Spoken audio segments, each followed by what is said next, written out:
people whose eyes are trained with knowledge that can see this. The yogis can see this. But it says, this is text 11 to the 5th chapter. The endeavoring transcendentalists who are situated in self-realization can see all this clearly. But those whose minds are not developed and who are not situated in self-realization cannot see what is taking place, though they may try. Right? And so it is like that. Gaining knowledge isn't just an intellectual conquest. And particularly when it comes to the fields of spirituality. And now, as soon as you start to talk about this, people say, but no, the things that spiritualists were saying before, scientists today are discovering that, it's not unreasonable to think that time can stretch, or so many other ideas, And so what if we thought about life like this? What's the purpose of life? We should try to be penetrating to understand, who am I? What is the meaning of all of this? And what about the idea that to understand that may not be merely an intellectual conquest, but it means becoming receptive? And what if there's many traditions of spiritual traditions that kind of share the same kind of things, that how they've communicated them or how they've come down may be confusing or twisted or haven't gotten warped. Celibacy. Why would someone practice that, and how would it help one understand truth? The yoga tradition can explain it really clearly, and in other different aspects of morality and so on. And maybe this is what we should be aiming at. Maybe this is that it really has to do with trying to become receptive to something that's right in front of our face, but we can't see it because of our own attachments. Om Namo Bhagavate Vasudevaya. Om Namo Bhagavate Vasudevaya. Om Namo Bhagavate Vasudevaya.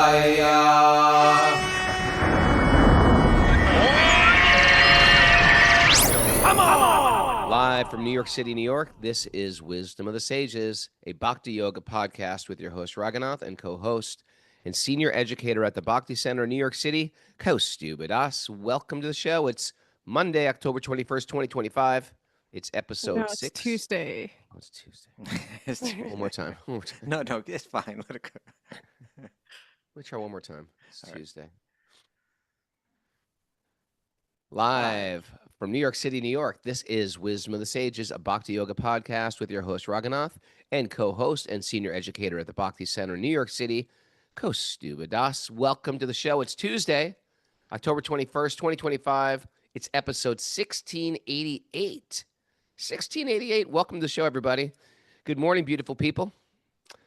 I'm here in New York City. We got an emergency meeting with the passport agency. Got to get my little boys here with me, and I'm at my mom's apartment. Passport agency. Passport. It's not a visa issue. It's a passport No, issue. he's got a 10-year visa from when he was a little kid. And now he is... his passport ran out? His passport ran out. And you got to make it happen quick. I know. And if it doesn't happen, I don't know what's going to happen. Smuggle him. How are you? Doing good, Raghunath. Doing good. Having a wonderful... Kartik month, it's great to have Tara here. I got my old buddy Tara here with me. Usually he's hosting me in Mayapur. I get the chance to host him here. I love Tara. Wonderful. He's like from our generation. He's Yes. he maybe got into it a year before me, or 2 years before me. You guys were like the serious book distributors. Yes. So I was always like appreciative, but slightly intimidated. It was a little bit tighter of a program you guys ran. Get out there, wake up, distribute books. And I was like sort of like writing songs with the acoustic guitar. Contemplating life, emotions. Contemplating life and spirituality. You guys were like on a mission. I always was looked at as the... You see, right here.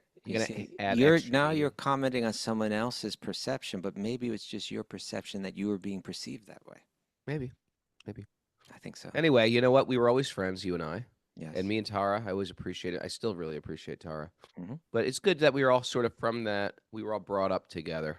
Yes. And we're still very close. Now we're closer than ever. Yes. Yeah. I had appreciation for you this morning too. Oh, Yeah. thank you, Raghunath. Glad you're in my life. I'm glad You you're in know mine. that. I want you to know that. Don't just parrot what I say back. I'm so glad you're in my life. Don't do this. Don't. Well, you want the credit for me being vulnerable by you just parroting what I get back? Let me just be vulnerable and leave it at that. I wanted to reciprocate. Okay, we'll say Didn't want to something just leave else. that hanging We'll say there. something different. Like, well, I appreciate you because of this. Okay, I appreciate you because of Yeah. the way that you've given your life in service to Guru and Guranga. Okay, that was vulnerable. Thank you. I love Are you. you satisfied? Yes. I will take appreciation and love only by my own metric, not Okay. by anybody else's. All right. By the way, wonderful interview that you did. That's now on the Something Bigger podcast. Something big. Thank you. Yeah. Yeah, it was like at a real, like, sort of very nice, like, TV studio. My mom came with me. You look She was. like you're on Good Morning America. It looked like a Morning America, didn't Yes. it? Maybe But that's somebody, on YouTube, right? maybe somebody throw the link up on the board. Yeah. Yeah, Good, it's on YouTube. Something Bigger podcast, which is a big podcast. Yeah, Yeah. yeah, it was good. I did mention Wisdom of the Sages, but I think they chopped it up a lot. So Yeah, they cut us I out. think it got I chopped. told Raghunath, I said, okay, you're going on this podcast. It's a big podcast. When you're on Joe Rogan, you practically forgot to mention Wisdom of the Sages. I would have forgot it if Joe Rogan did not pick up my phone Oh, and man. look at my phone And case if that Damodar said Priya Wisdom didn't of the Sages, and and if Damodar Priya didn't give me that phone case, so design Wisdom of that the Sages, phone case and send it to you. I designed it. She had it printed and sent to you as a gift. that was that was a great Christmas gift you guys gave me. It was her, but I just helped her out with it. But But anyway, to make a without long story that, short, we we might not wouldn't have have any mentioned. listeners right We'd have like 11 listeners. now. So anyway, so I was telling you for this one, hey, we're coming out the gate, you got to mention the podcast, and then I watched it and I was like, that was a great interview. You didn't mention the podcast Just once, forgot to mention the podcast, and I but was it like, got wait a edited second. out But apparently. I remembered that I gotta mention this podcast. And I did mention it like about 3 times, but I think they were like snip, snip, Oh, snip, snip. okay. So, So it's not your fault. anyway, But they did put the link in any case. oh yeah, I just found the link. I'm gonna put it up on the board. I shared it on the Zoom chat board. The whole thing. I don't know. I Why didn't would she click on it. share I part didn't of the link? watch. Yeah. You didn't watch it? Oh, thanks, Mara. Even Kaustubha watched it, and he doesn't do It anything. just I came didn't out. even read his book yet. He didn't read my book. No, I think it's a full podcast, 57 minutes. Yeah. Yeah, Okay. that's a full show. Yeah, because I was in there for like an hour and a half. So they must have. It all trimmed it ended down. up They have to on trim it the down to an hour. editing room floor. All right. All right. So, yeah, How New York about City. announcements? Clergy. Well, we won't have any show tomorrow, but we'll be back Right. on Thursday at 7 a.m. Eastern Okay. time. Also, there's Bhakti Recovery group meetings happening both online and in person in Philadelphia and Berlin. I know those 2 cities. But for online meeting groups to join, you can go to bhaktirecoverygroup.com. Okay. Okay. Oh, yes. It's on Spotify too, your interview. Spotify has video now. I Oh, think they've always had video. Have they? Yeah. All right. I didn't know that. I don't know how to upload I don't know how to get it there, but they've always had some video. Okay. Anyway, it's Really getting more fun. futuristic, huh? Like in 5 years from now, who knows where we will be at? It's happening super quick. Yeah, it is. You know, I'm gonna go. You're gonna say, "Hey, can you come up to lunch today?" Instead of me complaining, "Oh, I can't get a parking spot," I'll be like, "Yeah, I'll be sitting on my drone, and I'll be there in a moment." But then you have to park the drone. No, you just bring it in. These drones collapse. Oh, I see. Okay. If we can dream, let us dream. Collapsible. Well, then you might drones. as well go to the Star Trek level. Yeah, sure. But then everyone's gonna be in drones. It's gonna be congested in the sky. It's just I can't even see. And okay. Well, helicopter traffic is a problem in my neighborhood. Oh, really? Yes, it's a big problem. You know what else is a problem in all of your borough Yeah. is these scooters, electric bikes, mini bikes, all on the bike path. I almost got hit last night. Oh, Raghu. Dude, I can't even cross the road. And they are rude. They're rude and cruel because I'm like a country bumpkin. I walk across, you know what I mean? I just walk and I don't look both ways all the time. No, If you you gotta look both turn, ways, you got to Prabhuji. be like ready for attack in New York City. It's not an attack. It's just a traffic lane. I know, but You it's have a to busy recognize it for lane what it is. and I'm not used to it. I lived in New York before there were those. Okay. So anyway, you Get could with really, the program. you get with the program. That is the program. I'm with it. No, the program is nature. Walk through the field with your jeans rolled up to your knees, barefoot. That's the program. All right. All right, should we get into the nugget? Yes. Or should we just bicker? I wouldn't Uh, mind bickering for about 5 more minutes with Kaustubha. Okay. There's time. All right. The Today's fun- nugget comes from Terrell Givens. Yes, he is a senior research fellow at the Neil A. Maxwell Institute of Religious Scholarship at Brigham Young University. Hmm. And Yeah. author of some really important books.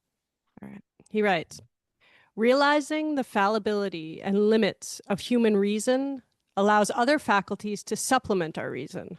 Moral sense, intuition, spiritual promptings, aesthetic responsiveness.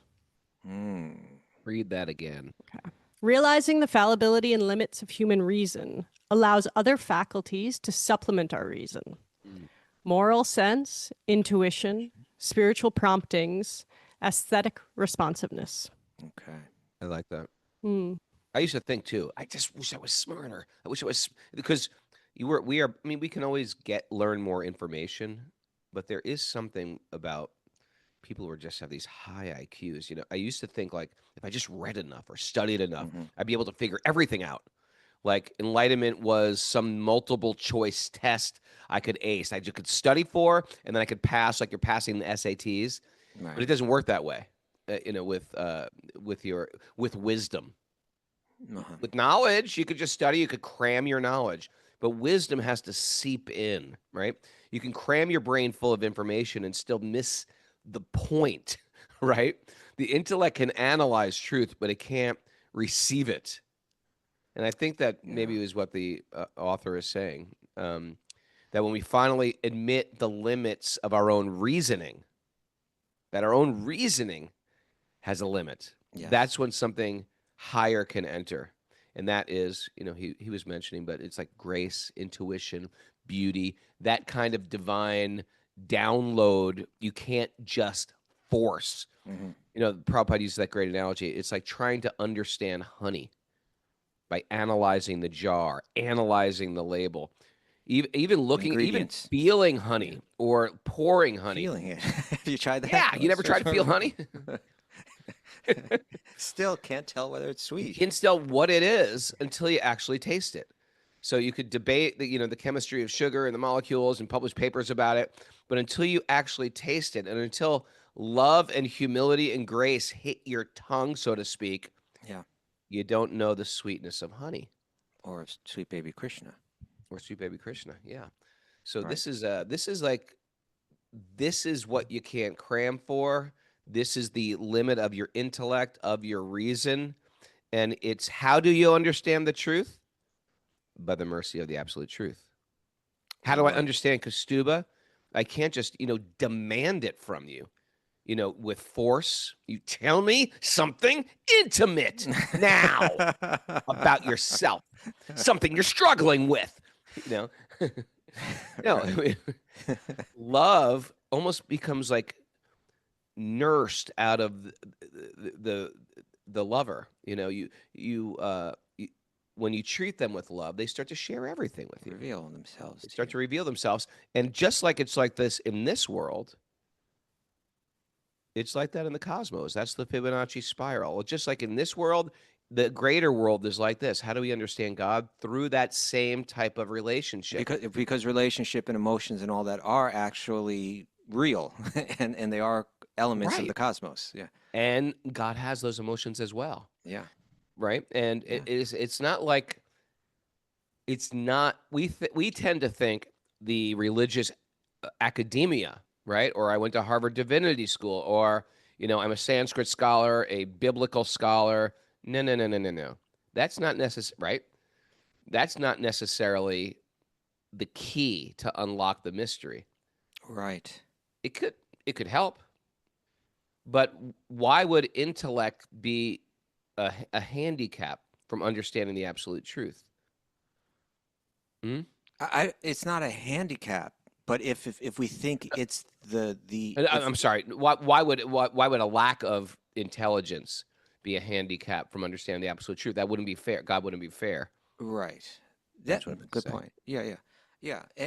And it's a mistake to think. I part of what I'm really drawing from this, and I like the way that you phrased it. It's like the intellect can analyze the truth, but it doesn't necessarily have the power to receive it. Mm. And so, we can kind of like contrast these two different ideas about like, how do I understand truth? How do I understand the universe or who I am or all the big questions about life? Do we do we do we find the answers by like an intellectual conquest, or does it have something to do with developing one's receptivity to it? Hmm. Like the truth is right there, but are we receiving it? And Yeah. y- y- I think for a lot of like empirical kind of minds, that kind of talk to them seems like, oh, you're just started to enter into that wishy-washy pseudo kind of, spiritual kind of talk that really has no basis. But it does have a basis, and I think Einstein was a person that kind of got that. I'm going to double nugget you right now. You're going to double nug me today? Yes, this is an Einstein quote. Thank you. He said, "The intuitive mind is a sacred gift, and the rational mind is a faithful servant. We have created a society that honors the servant, honors the rational mind, and has forgotten the gift, has forgotten Ooh, the intuitive that mind." was very good and very sanguine and very appropriate. Yeah. Yeah, and I was reading up a little bit about this. It's something that I've never really studied or understood. Tell me. But like his theory of relativity and what Yeah. E equals You're MC reading up on the squared even theory of means and relativity. this kind of stuff. You're reading up on the theory of relativity, Yes. Professor? Tell me. Well, the idea is the theory of relativity actually makes crazy wild things from like Vedic literature. It gives them a reasonable basis. Seems normal. Okay. Yeah, well, it takes something that sounded absurd and says actually there could be truth to it, because the idea is that time and space are not fixed, that they stretch, that they bend. Hmm. That's something that you read in the Bhagavad Gītā. Time is one way. One day in the life of Brahma Sure. is thousands of years. On Earth. You know what's That's like, going. You know what's going on, Kostuba. We are we're yeah. re-putting God back into science. God was kicked out of science. He wasn't allowed to come to science. The mystical world was not allowed in science anymore. But after you study science and what you can perceive, eventually you have to invite God back in. You have to invite the You mystery discover back in. too much, and your laws of physics. You have to begin to understand that there's something more. That's what that theory of relativity did. It made us understand what we thought was set wasn't so set, and things that we thought were not possible are possible. And so that shakes everything up. And he said, in order to understand that, he said, I'm not the best mathematician in the world. But in order to understand that, I had to imagine myself riding on a beam of light and what the universe would look like from that perspective. And in this way, he was able to receive an understanding that he couldn't have gotten purely intellectually, like purely by crunching numbers, Right. you know. And so when it comes to spirituality and understand, like say with bhakti, we're saying that this is not something that you're going to perceive merely intellectually. It can't be understood that way, or merely empirically. you have to make yourself receptive to it. So like you get like in the 15th chapter of the Bhagavad Gītā, or let's go to Yoga Sutras, right? Where it starts with like, yama and niyama, right? Like if you're going to perceive truth, and it was this the quote that we read, the nugget that we read from Terrell Givens. He talks about let's go back again. He said other faculties to supplement our reason, moral sense, right? Like what does morality have to do with understanding truth? Right. It seems like two different things. Two different fields. Like you have to be chaste and controlled to understand something. But we do, and if we think about it, Right. it's like that in life, Sure. And so like the yamas in the Yoga Sutras begin with like sexual control, nonviolence, not stealing from people, not lying, like these things are going to help you develop your yogic perception, Well, it changes, discipline changes your desires. It refines your desires. A disciplined mind, because once you start to elevate, and this is also Yes. part of the whole 14th chapter of Bhagavad Gītā theory of the gunas, is once you start to train yourself to be in sattva, or the mode of goodness, all of a sudden your desires change, and your Yes. happiness sort of like it opens, like a ceiling opens up and light shines in your room. Your mind becomes luminous. Yeah, and when you're like detached and you're right. content. And then you see things in different ways. You see the world in a different way. Well, that's like It's the classic. We're both seeing the same thing. We're both looking at the same things, but we perceive two different things. exactly, and that's the 15th chapter of the Gita. 15th chapter it opens up by saying that we're living in a reflection. That's quite amazing too. Yeah, That whole theory is quite amazing, and it makes so much sense. It makes so much sense, and it's saying that we're trapped. We're pursuing material desires within this reflection. It says it's like an upside down tree, banyan tree, right? Like a reflection in a water. Yeah. If you're going to a pond, a very clear pond, and you're seeing like the forest in the pond. Upside down. Right. But you can't climb the tree in the pond. No, right? but we're stuck in that reflection, and we're trying to Climb a tree. enjoy this. Eat an apple from the apple tree in the pond. Well, You like that analogy? I just thought about it. But I don't know if it tree? applies to this. Why not? Well, you're trying to because enjoy the reflection. How can that's you what we're enjoy an doing here. apple? How can you enjoy an apple? Well, but my point is because to some degree we do enjoy the material energy, right? But because it's not real in one sense, it brings pleasure and pain both. Yeah. Okay. Right? Where the original will bring only pleasure. But Okay. but in any case, the idea is like then it goes on to say who can see this, right? Like you and I feel like yeah, this makes total sense, but a lot of people it doesn't make any sense at all. Mm. And it says that Krishna in the 5th verse of that chapter, he starts to speak about people that can perceive it, and he says that they need to be free from pride. And he says they need, and this relates to what you were sharing earlier, they need to have conquered the faults born of attachment, right? Jita Sangha Dosha. There's a conquering that has to take place, but it's not like an intellectual conquering, but it's a letting go of one's attachments that will increase your perception. And then it says you have to be freed from the dualities of happiness and distress, right? Because these kind of things tugging on you. You may have this super powerful intellect and have all kind of degrees, but if you're still not freed from the dualities of happiness and distress, if you still haven't found that equanimity, that is going to, then when you look through your microscopes and even you see you think, but God can't be involved in this. That has to do with your own attachments, Sure. that you're not perceiving, that you're ruling this information out as a possibility, not engaging with it. Mm.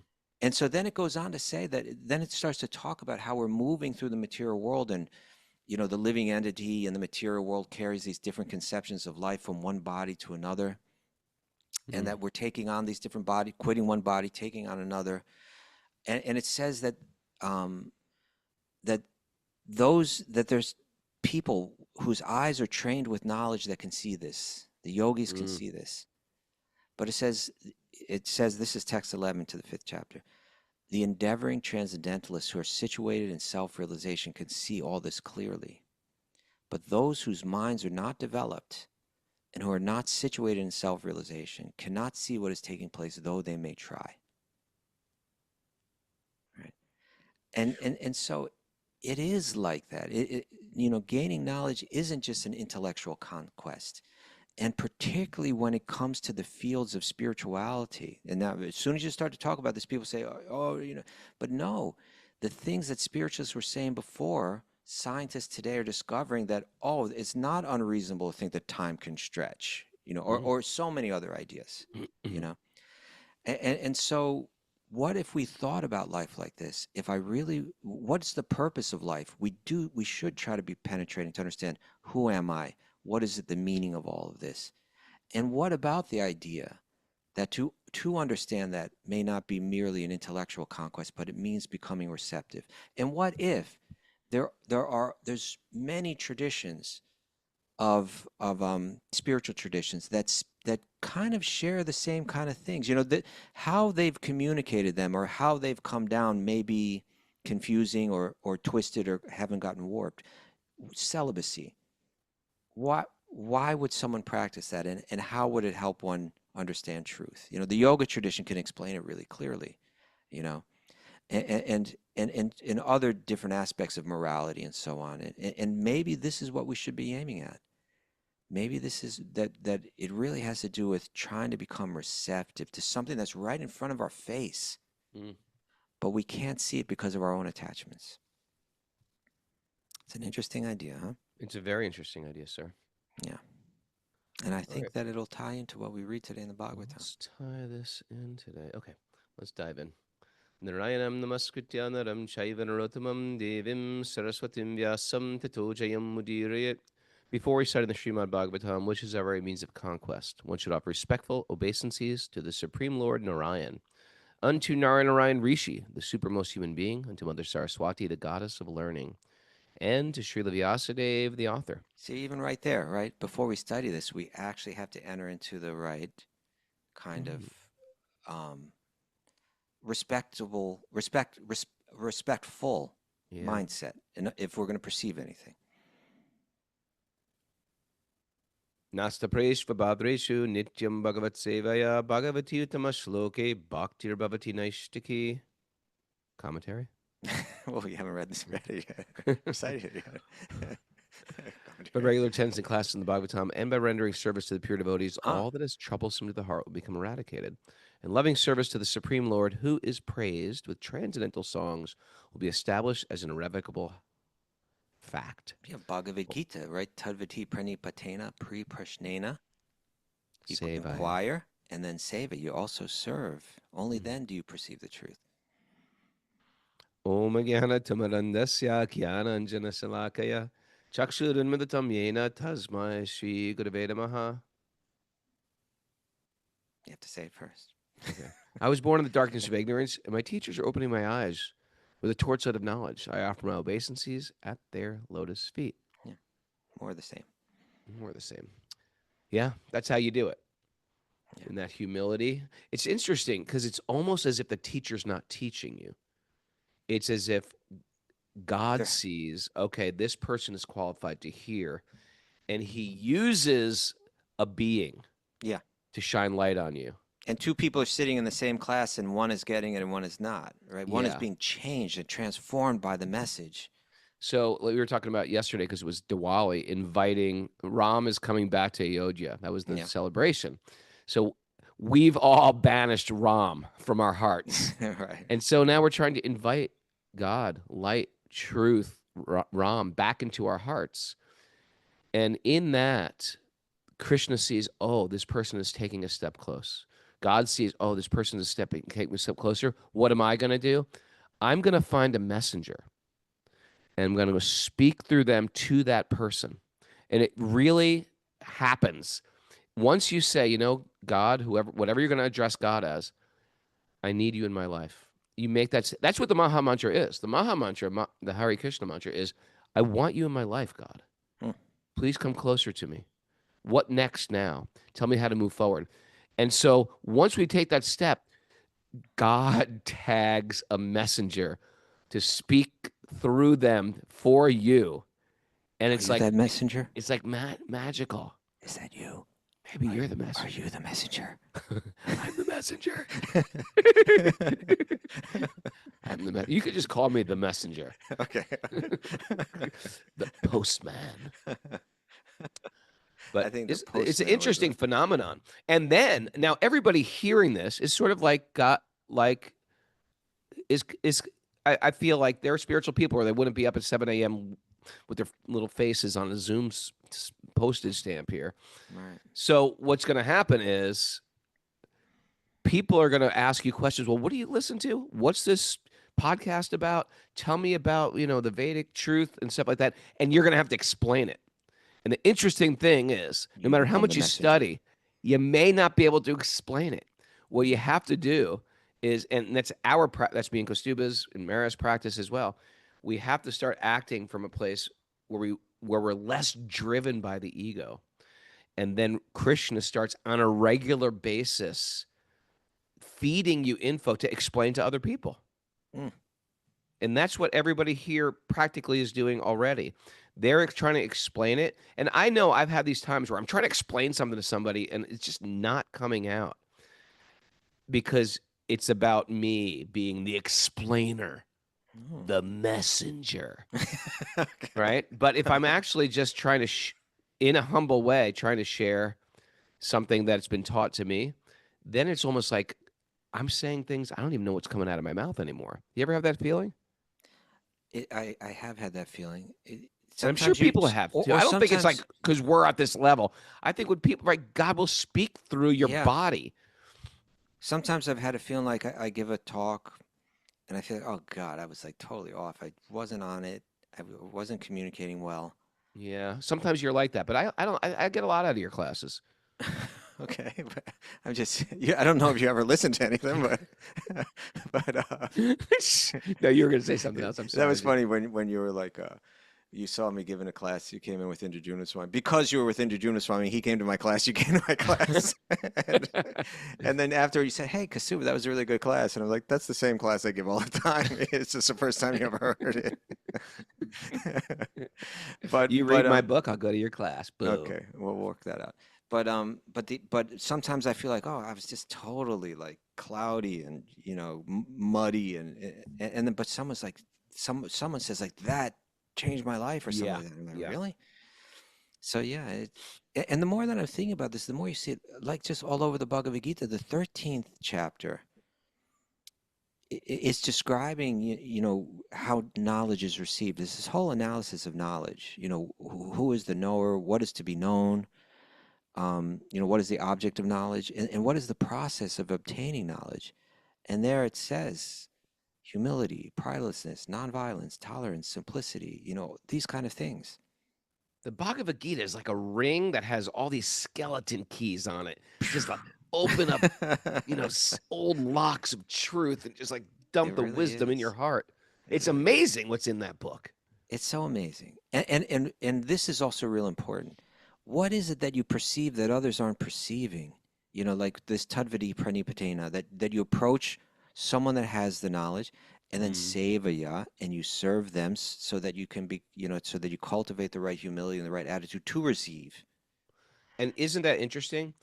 That's what we were saying in the nugget about, if I want to know you, if I want to know Mara, if you have to approach, you render service, you love someone, and they want to share things with you. Service is a expression of love. Well, because oftentimes when we meet a person, we might have doubts about their intentions. What is like someone knocks on my door? What does this guy want? Is he trying to sell me something? He wants to get to know me better. What is he? Is he a religious guy? Trying to preach to me? What is he? A plumber? Is he a neighbor? And then you realize, oh, this person's actually sort of cool. Oh, it was funny the other day. A car pulled into my driveway.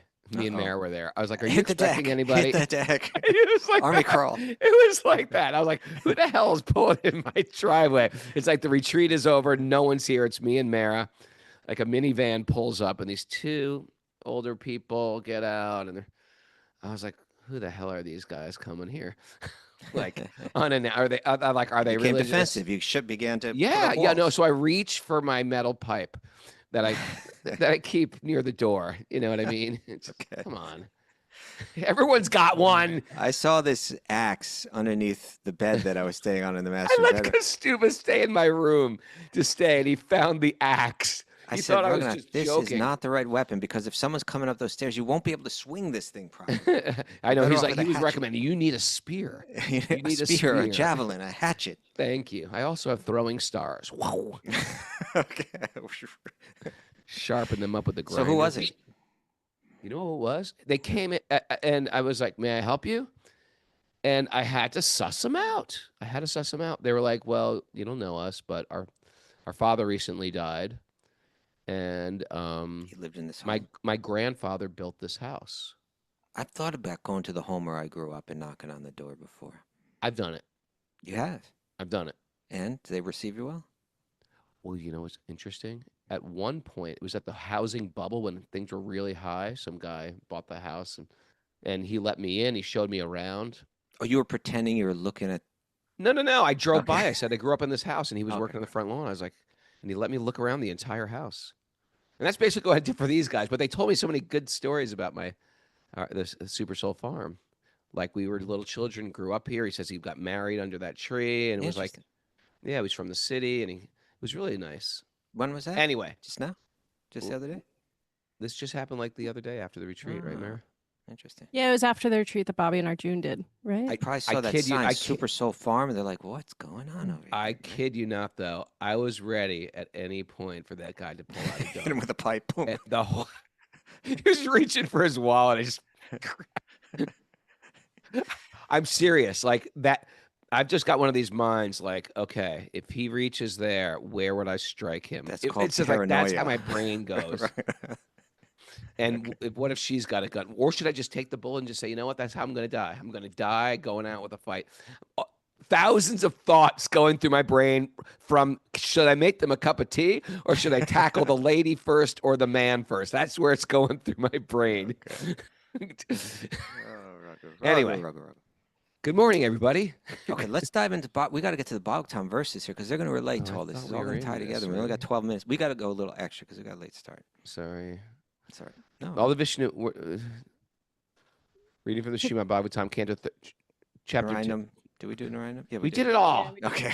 This is text 52. All the Vishnu Murtis were surrounded by opulence headed by Anima Siddhi, the mystic potency headed by Aja, What? and Aja. by the 24 elements for the creation of the material world headed by the Mahatattva. Aja is Brahma, right? Aja? Aja means Brahma. The unborn? Yeah. All Okay, the why don't you Vishnu read the Murtis. commentary? Let's see what All right, anyway, Prabhupada is let's saying here on sometimes his the commentaries deathbed. shine light on this. Amazing. In this verse, it's amazing how he's on his deathbed doing these commentaries, but they're all very lucid. It's not like if I was on my deathbed, I'd be like, my rib, I'm hungry. Surrender to Krishna. Surrender to Krishna. I'm hungry. Can someone massage my foot? In this verse, the word Mahimabhi means Aishvarya or opulence. The Supreme Personality of Godhead can do whatever he likes. That is his Aishvarya. No one can command him, but he can command everyone. Sad Aishvarya Purnam. The Lord is full of 6 opulences. The Yoga Siddhis, or the mystic perfection, the perfections of yoga, such as the ability to become small, Anima Siddhi, or bigger, or big, the Mahima Siddhi, are present in Lord Vishnu. Yeah, he's Mahavishnu, and he's the little Kshirodaksha Vishnu that goes Yeah, in so the if heart of every atom. if you don't know, in the West, we've turned yoga into a very refined physical fitness routine, and it is.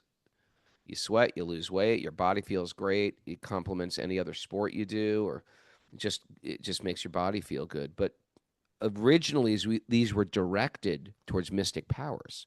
That's one thing that you're not going to learn on Houston, City Yoga in New York City or some yoga center. They're not going to teach you mystic. But that's what you'd worship some demigod and you get some mystic power through the yoga system. Yeah.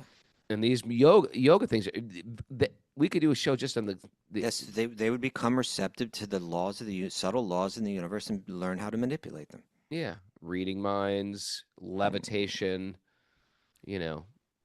living with poisonous animals. There's a whole bunch there's 8 major cities and many, many sub-cities. Okay. But they're mentioning these big, growing big, getting small, but they're saying the Lord has them all anyway. Okay. The word aja means Maya or mystic power. Okay, I was wrong. Everything mysterious is in full existence of Vishnu. The 24 elements mentioned are 5 working senses, the 5 senses for obtaining knowledge, the 5 gross material elements, the 5 sense objects, and the mind, and the false ego, and the Mahatattva, and the material nature. All 24 elements are employed for the manifestation of this material world. The Mahatattva is divided into different subtle categories, but originally is called the Mahatattva. Okay, so like chemistry classes where my brain turns off. Essentially what it's saying is that Brahma thought these were cows and boys. Suddenly they turned into Vishnu Murtis, and they were surrounded by all their opulences and all of the elements. They were clearly the controllers of nature, of the material realm. Okay. Then Lord Brahma saw that Kala, the time factor, Swabhava, one's own nature by association, Samskara, reformation, Kama, desires, Karma, fruitive activity, and the Gunas, the 3 modes of material nature, their own independence being completely subordinate to the potency of the Lord, had all taken forms and were also worshiping those Vishnu Murtis. That's crazy, right? It's crazy. Karma took a form. Desire took a form. Time took a form. It's weird. It's a very interesting facet of our philosophy is that there's personality behind everything. Yeah, that's right. And let me share something interesting with you. Okay. We could say, well, there's not. You know what I mean? No, there's not. The earth is a big ball of earth. The moon, there's no man in the moon. This is crazy mythological thing. These are for primitive people who didn't have that type of intelligence. The wind is not a person. And the next question is like, here you go again, thinking you can figure out everything. Just because you can't understand it doesn't mean it's not real.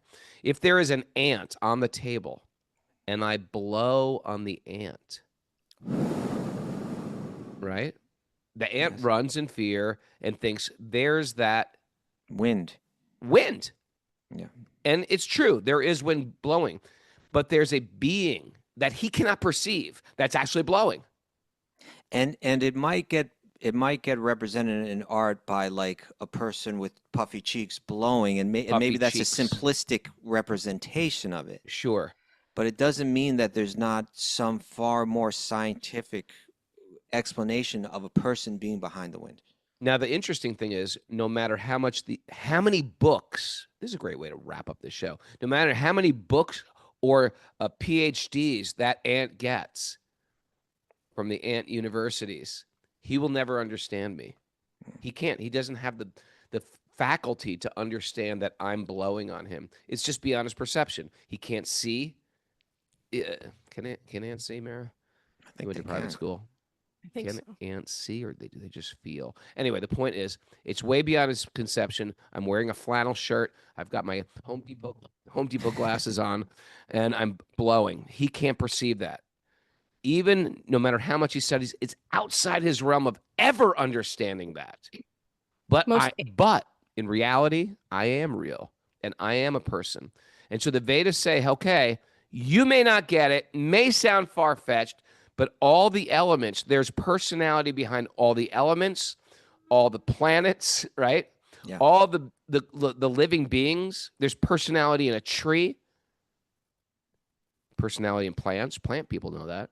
Personality in dogs. Dog people know that, right?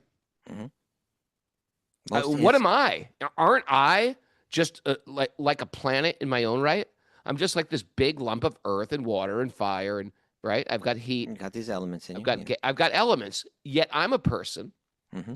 A matter of fact, cruelty and all the horrible things of this world start when people start to dehumanize and depersonalize other living beings. It happens between races. It happens between nations, right? These are propaganda films that are put out before you go to war for the military. You depersonalize or dehumanize the enemy because it's easier to kill. Do you think like a butcher is thinking, "Oh, what a cute little piggy"? No, a butcher's thinking, "Here's this thing. Here's this commodity."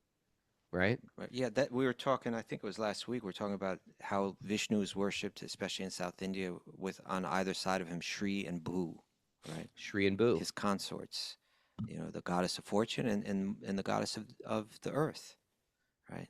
That the earth isn't just a big lump of minerals. Dirt. A little lump of dirt. Yeah, but there's actually a person. Mm-hmm. And here we're hearing all these different factors: kala, the time factor, kama, desire, karma, the gunas. These are these powerful universal forces that usually we fall under the control of. They dominate us. Time dominates us. We try not to grow old, and there's nothing we can do about it. It totally dominates us. Now these Vishnu Murti, even Brahma is dominated by that force of time. Right, even the one person in the universe that is least dominated by it is still dominated by it. It's still dominated by time. And here he's watching all these elements worshiping the Vishnu Murtis. I was thinking Krishna's just a boy. Now I see he's Vishnu. Now I can see he can manifest many Vishnus. Now I see all the powerful forces that control me are worshiping him. Mm. Very Amazing, good. huh? Very Why don't we good. read this commentary? We still have. Oh, maybe. I don't know if we could read it in 3 minutes. Well, why don't we just read this? No one but Vishnu has any independence. If we develop consciousness of this fact, then we are actually Krishna conscious. We should always remember that Krishna is the only supreme master and that everyone else is his servant. Even Baladev is subordinate to Krishna. This is a fact. One should understand that no one is independent, for everything is part and parcel of Krishna and is acting and moving by the supreme desire of Krishna. This understanding, this consciousness, is Krishna consciousness. This is what's in that film. It was in the Ever Well Wisher film. Prabhupada is lying on the bed, and he says, and he's, they're holding the microphone, and you can see him read this. One should understand that no one is independent, for everything is part and parcel of Krishna and is acting and moving by the supreme desire of Krishna. This understanding, this consciousness is Krishna consciousness. A person who considers demigods like Brahma and Shiva to be on an equal level with Narayan must certainly be considered an offender. No one can compare to Narayan or Krishna. Krishna is Narayan, and Narayan is also Krishna, for Krishna is the original Narayan. Brahma himself addressed Krishna, Narayanastvam nahi sarva dehinam. You are also Narayan. Indeed, you are the original Narayan. So that'll come next chapter. He gets it now. Maybe we should stop there. What do you think? Hello? Well, why don't we just... It's pretty long. Okay, we'll stop there. We'll pick this up next. Yeah. Now Thursday. tomorrow I've got an MRI. MRI. Up in Albany, so I can't be on the show. And so we're going to skip tomorrow, but Thursday, before I get in the plane, I'm going to do the show, and then I'm going to fly off to Albany Airport and go down to Florida. Okay. You're flying out of Bradley Airport, actually. I'm flying out of Bradley. Holy. I think so. Bradley. Okay. I'll double check, but. All right. So. All right. Ready for some takeaways? Please take Miss it away, Mara. Mara. Wisdom seeps in. Wisdom seeps in. Wisdom seeps. Intellect can analyze truth but cannot receive it. Okay. Analyze. Acknowledge the limits of reason to accept the divine download. The divine download. You're an ant. It's love, not intellect, that you need to understand absolute truth. Oh. Very interesting. Very interesting. Welcome God in our heart, and God will send us messengers. And Raghunath is the messenger.